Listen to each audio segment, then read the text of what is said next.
Tepang dina syairan nu diseraten, najan teu sampurna pikeun ngarandapan. Mangka ieu sapucuk serat munggaran, nyanggakeun pamugia kemanfaatan. Jalma kasipatan ku tara rumasa,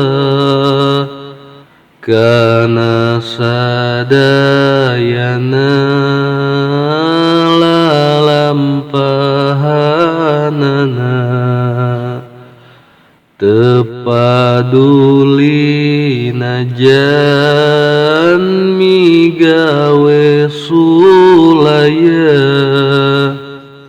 nepikeun kacampur jeung aral subaha. Ti barang gubragna nepi ka mulangna, jalma moal lepas tina kahilapan.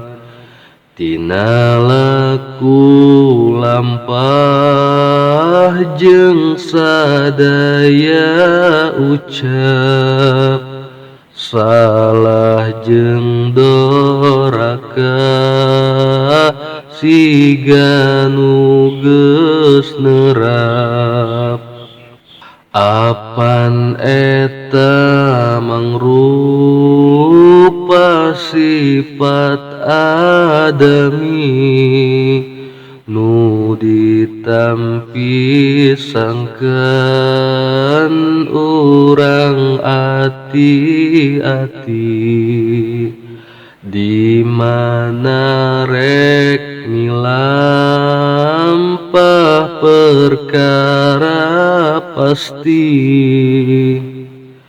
kudu akur jeung patokan sing taliti. Ulah dugi kami lampah sagawaya, kapahung ngagugu nafsu jeung amarah. Ngan eta kacida pinu kucawoka, hirup diatur nafsu eta teh salah. Mangka aya dina paribasa oge, di mana mun melak hade jadi hade.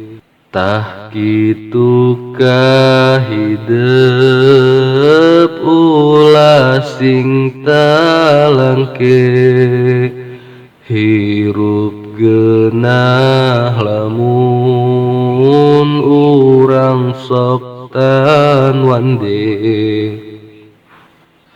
Najan migawe hade henteu babari, loba pisan gogoda nu nyiliwuri. Nanging ulah dugikeun hilap jeung lali, ka Nana Purwadaksi nu dipasihan ku Gusti, panhirup mah geus aya dina aturan, mangka ulah cenah ngawaroka setan, milampah ibadah eta teh tujuan, keur di dunya nu jadi pangumbaraan, malah jelas pisan ku dawuhan Rasul, yen hirup anu mangpaat eta punjul, komo ulah boga sifat gede wadul, ngaku ibadah padahal huleng jentul. Sing inget di akhirat bakal ditimbang, sakumaha amal anu keur disorang, salamet urang bakal menang kasenang, ladang gawe goreng kapaksa dibuang, puguh ari milampah ibadah salat, geus jadi syariat pikeun kabeh umat, di mana lamun aya jalma teu taat, pek geuwatkeun tobat mumpung acan telat, nya kitu lamun datang waktu ngajina, kudu maca kalan tiptur sing taliti, tong tepi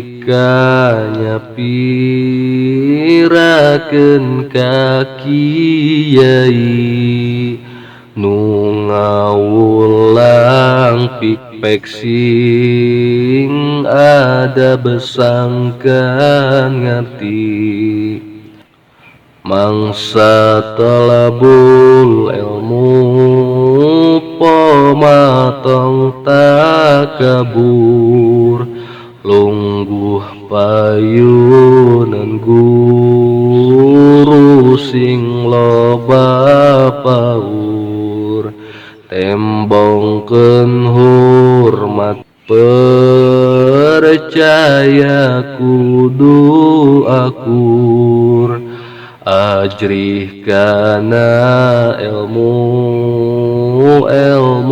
nanu luhur, jeung deui ka sadaya sing harariwang,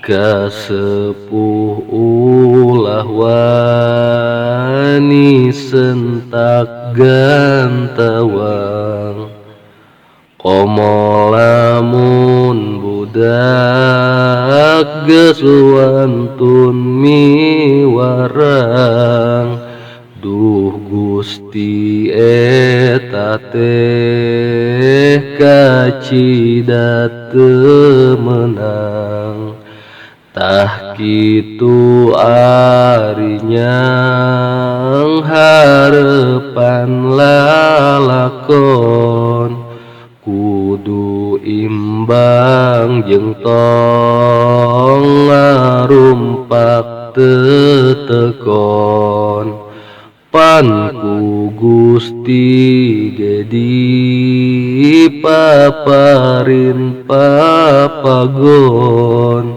sangkan hiruk bener henteu bari jongjon kasadaya anu maca ieu sairan muga-muga ku Gusti Allah dibuka lawang rahmat nu manjing ka sadayana nempatkeun kana jalan nu dipikeursa sareng muga-muga teras ditebihan tina kalepatan sifat kekufuran tah sakieu piwejang lewatna doman nyenggakeun sadaya wilujeng